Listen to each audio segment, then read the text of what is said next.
You ask Tiger to solve. This deals with linear equations with one unknown. The final result is x equals 6. Let's solve it step by step. Group all constants on the right side of the equation. Subtract 5 from both sides. Simplify the arithmetic.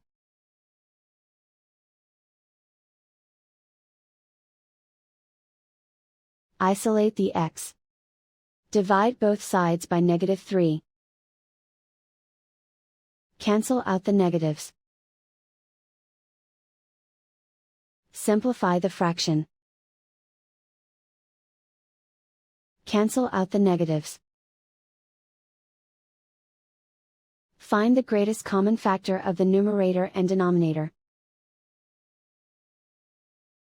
Factor out and cancel the greatest common factor. And so the final result is x equals 6.